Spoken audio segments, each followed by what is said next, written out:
जय भीम, जय भारत, जय संविधान।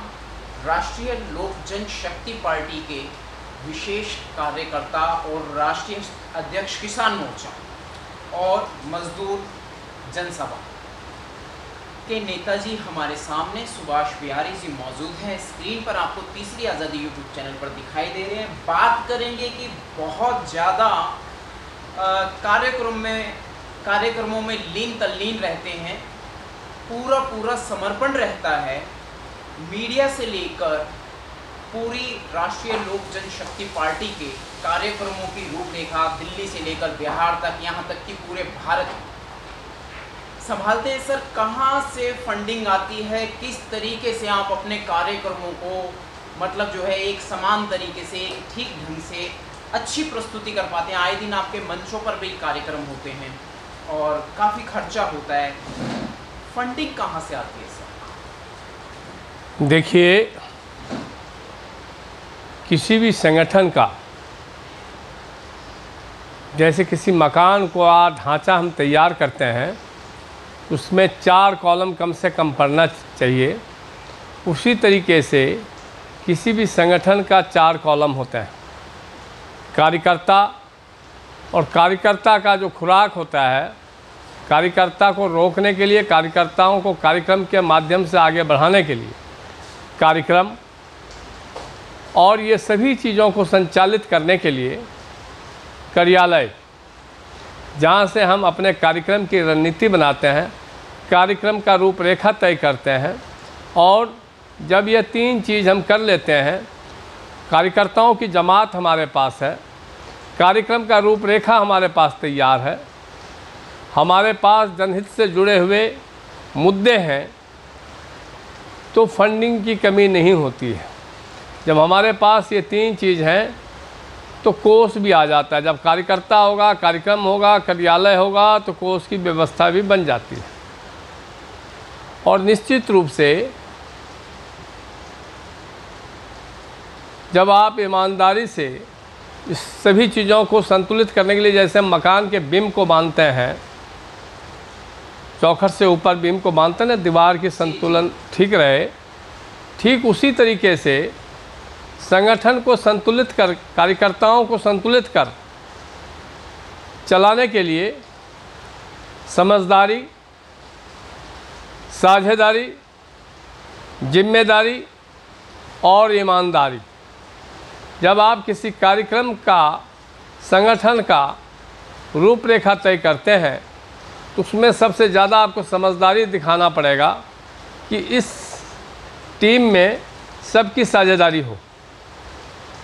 साझेदारी के बाद सभी को अलग अलग जिम्मेदारी दी जाए, और जिम्मेदारी वह ईमानदारी से निर्वाह कर रहा है नहीं कर रहा है, उस पर आपकी समीक्षा, आपकी पैनी नज़र, आपकी सूझबूझ, कार्यकर्ताओं के साथ बैठक, कार्यकर्ताओं के साथ संवाद, कार्यकर्ताओं के साथ अलग अलग, जब तक हम जिम्मेवारी नहीं देंगे, उसकी प्रतिभा के बारे में हमें पता नहीं लगेगा।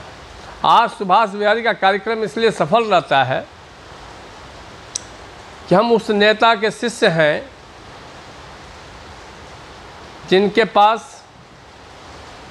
संकल्प लेने की क्षमता थी और साहस था और संघर्ष था। तो रामविलास पासवान जी की जो पहचान है, वो संकल्प, साहस और संघर्ष से है। मैं उन्हीं का शिष्य हूँ। मैं किसी भी कार्यक्रम को संकल्प के साथ आगे लेके चलता हूँ, पूरी साहस के साथ चलता हूँ और संघर्ष लगातार करता रहता हूँ। इसलिए हम बड़े से बड़े कार्यक्रम कर सकते हैं। हमें कार्यक्रम करने का अनुभव नए नए कार्यक्रम के माध्यम से सीखने को मिलता है, और हमारे कार्यकर्ता को कार्यक्रम के माध्यम से हम सम्मान दे सकते हैं। हमारी पहचान सम्मान, स्वाभिमान और समाधान। जब हम अपने कार्यकर्ताओं का सम्मान करेंगे, हम उनके स्वाभिमान की रक्षा करेंगे, तभी हम क्षेत्र की जनमानस का किसी भी समस्याओं का समाधान कर पाएंगे। तो ये सारी चीज़ों को लेकर के हम चलते हैं और लगातार चलते रहते हैं। संगठन में या किसी रणभूमि में, रणभूमि और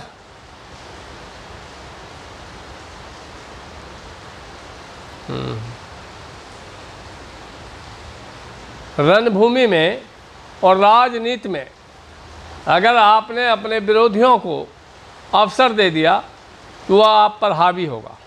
राजनीति का ये पहला पहरा है कि जब आप किसी क्षेत्र में अपनी पहल को लेकर के कूदते हैं तो वो हमारे लिए एक तरीके का युद्ध भूमि होता है। तो रणभूमि में और राजनीति में हम दुश्मनों को अवसर नहीं देते हैं। उस पर वैचारिक प्रहार, शब्दों का प्रहार, नीतियों का प्रहार, प्रहार पे प्रहार करते रहें ताकि उसको ध्वस्त कर दें। और हम जब काम करते हैं तो करत करत अभ्यास से जनमत हो तो सुजान, रसरी आवत जात के सर पर परत निशान। तो निश्चित रूप से जब आप कार्यक्रम करते रहेंगे तो कार्यकर्ताओं के साथ आपका क्या व्यवहार होना चाहिए, संगठन के प्रति जो संगठन को सींचने का काम करता है वो कार्यकर्ता अपने खून और पसीने से करता है। अगर हम उस कार्यकर्ता को सम्मान नहीं देंगे, उस कार्यकर्ता के लिए हम कार्यक्रम पे कार्यक्रम नहीं देंगे, तो वह उसकी जो प्रतिभा है, उसके जो कार्य क्षमता है, उसमें निखार नहीं आएगी। वह निखार लाने के लिए कार्यक्रम पे कार्यक्रम और अलग अलग जिम्मेवारी जब हम देंगे तभी हम उसका समीक्षा कर पाएंगे कि कौन व्यक्ति किस जिम्मेवारी को निभा रहा है और कौन आदमी अपने जिम्मेवारी को निभाने में निष्क्रिय हो रहा है जी। कौन सक्रिय है, कौन निष्क्रिय है, वो कार्यक्रम के माध्यम से ही हम तय करते हैं और उसको चिन्हित करते हैं। अभी दिल्ली विधानसभा की तैयारी हमारी राष्ट्रीय लोक जनशक्ति पार्टी, जनशक्ति मजदूर इकाई और किसान मोर्चा का जिम्मेवारी मेरे पास है।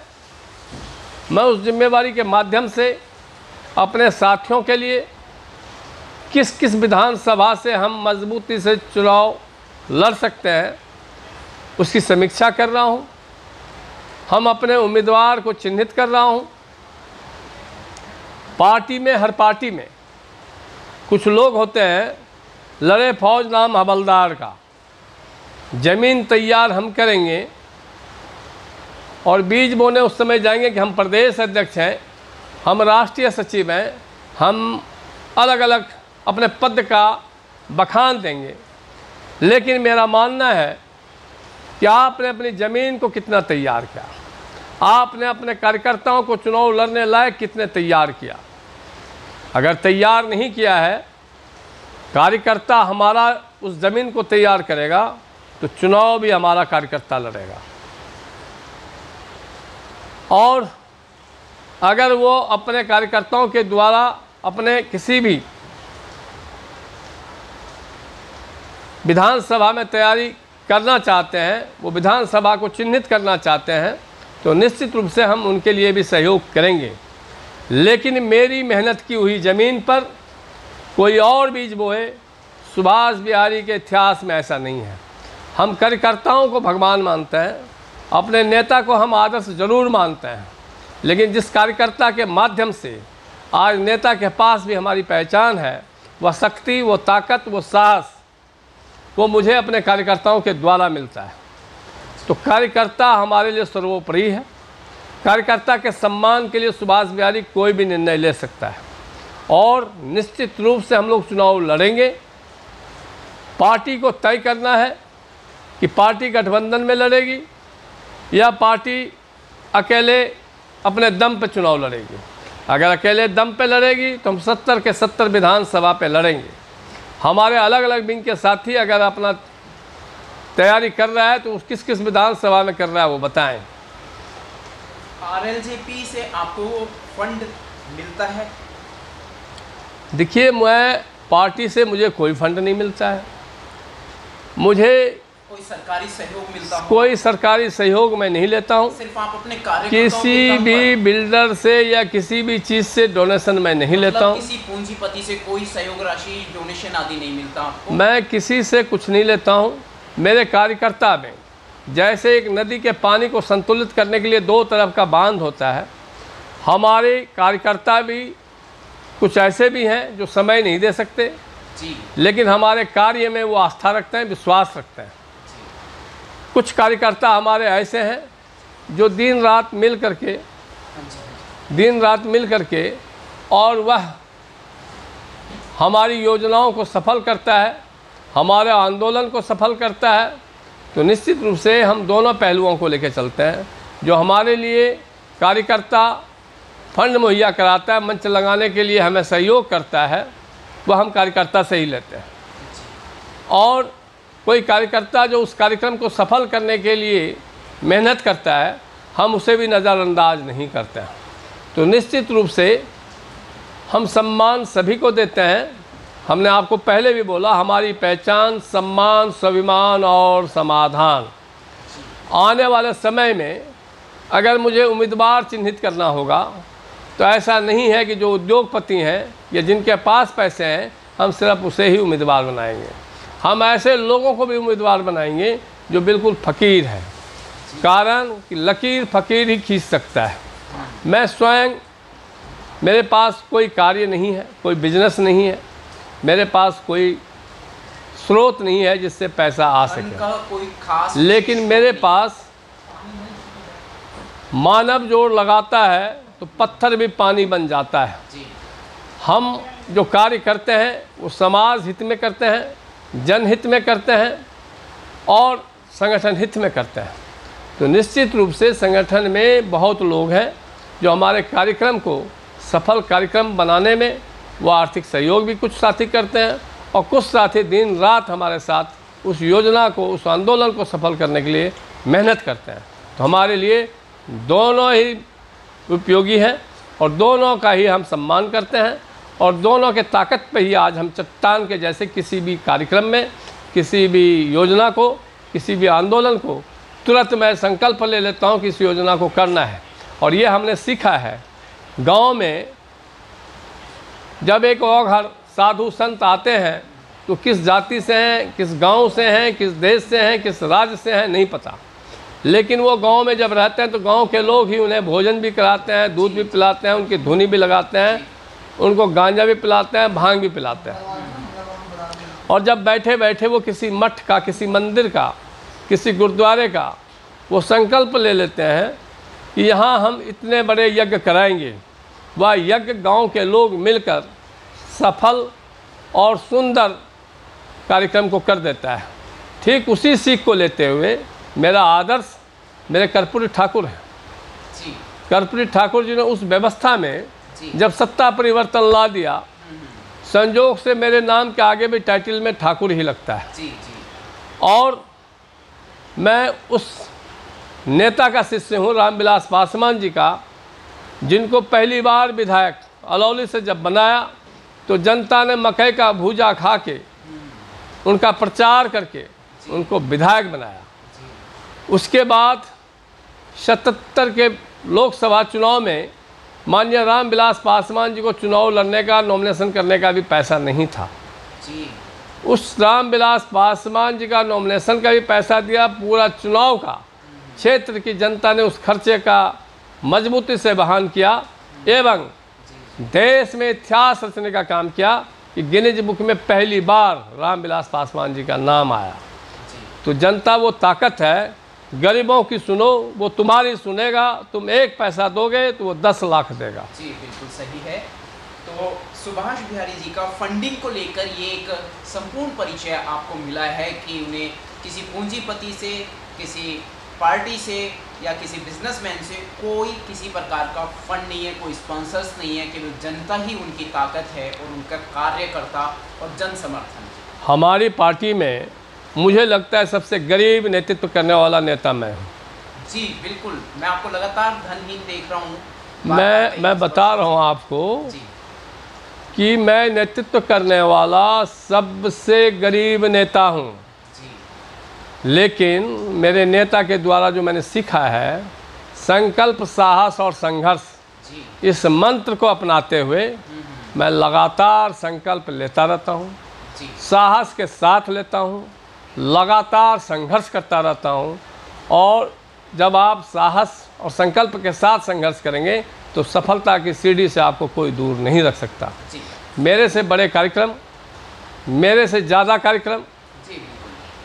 हमारी पार्टी में भी, अन्य पार्टियों में भी नहीं होते हैं। जो जनता से जुड़े हुए समस्याओं को लेकर के मैं लगातार मुद्दे पे मुद्दे उठाता रहता हूँ, प्रश्न पे प्रश्न करता रहता हूँ। मैं चैलेंज देता हूँ कि दिल्ली में आज केजरीवाल अगर मुख्यमंत्री भी हैं तो व्यक्तिगत काम मेरे से ज़्यादा नहीं किया है। दिल्ली में अगर कोई विधायक है तो उसे विधानसभा क्षेत्र के लोग उसको विधायक के रूप में जानते हैं, नेता के रूप में नहीं जानते हैं।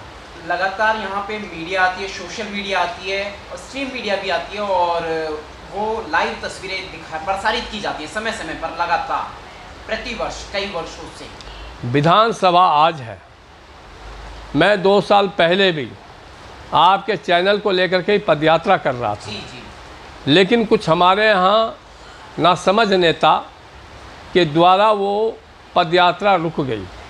नहीं तो विधानसभा या निगम पार्षद की तैयारी जब चुनाव आता है उससे 15 दिन 20 दिन पहले हम नहीं करते हैं। विधायक बनना एक समीकरण है, कोई भी व्यक्ति बन सकता है। पार्षद बनना एक समीकरण है, कोई भी व्यक्ति पार्षद बन सकता है। संसद बनना भी एक समीकरण है, कोई भी बन सकता है। लेकिन नेता बनना, जब तक मैं आप में नेतृत्व करने की ताकत नहीं होगी, नेतृत्व करने की सूझबूझ नहीं होगी, तब तक आप नेता नहीं बन सकते। और सुभाष बिहारी की पहचान नेता के रूप में होती है और नेता के रूप में मैं जानता जाता हूँ। साथ में ही मैं नेता का बू अपने आप में कभी नहीं रखता। मैं कार्यकर्ता के रूप में, कार्यकर्ता के साथ मुझे झाड़ू भी लगाना पड़े मैं झाड़ू भी लगाता हूँ, मुझे दरी बिछाने की ज़रूरत पड़े मैं दरी भी बिछाता हूँ, मुझे झंडे बांधने की ज़रूरत पड़े मैं आज भी सीढ़ी पर चढ़ के झंडे बांधता हूँ। और हमें याद है, मेरे एक साथी ने, मेरा सिक्योरिटी का काम था, मैंने एक लड़का अपने ऑफिस में रखा था, उसने गेट के बाहर, ऑफिस के बाहर लिखा कि असफलता यह सिद्ध करता है कि सफलता के लिए प्रयास पूरी सूझबूझ से नहीं की गई। तो सफलता में अगर आप असफल रहते हैं या कोई चूक हो जाती है, वह चूक क्यों हुई, उसका कारण क्या रहा, जब तक आप सूझबूझ के साथ किसी भी काम को नहीं करेंगे और सफल ही रहेंगे। सुभाष बिहारी आज तक असफल नहीं रहा है। कारण किसी भी काम को हम करते हैं तो पूरी सूझबूझ के साथ करते हैं, पूरी शक्ति के साथ करते हैं, पूरी दिल और दिमाग से करते हैं और अपने कार्यकर्ताओं का सम्मान करते हैं। तो जब आप सम्मान करेगा, अपने समाज को अगर हम अपनापन दे दें तो अपनों का प्यार हमें मिल सकता है। अपने कर्म का छोटा सा उपहार अगर हम अपनों को दे दें तो अपनों का पूरा संसार हमें मिल सकता है। जय हिंद, जय भीम, नमो बुद्धाय। जय भीम, जय भारत, जय संविधान, नमो बुद्धाय।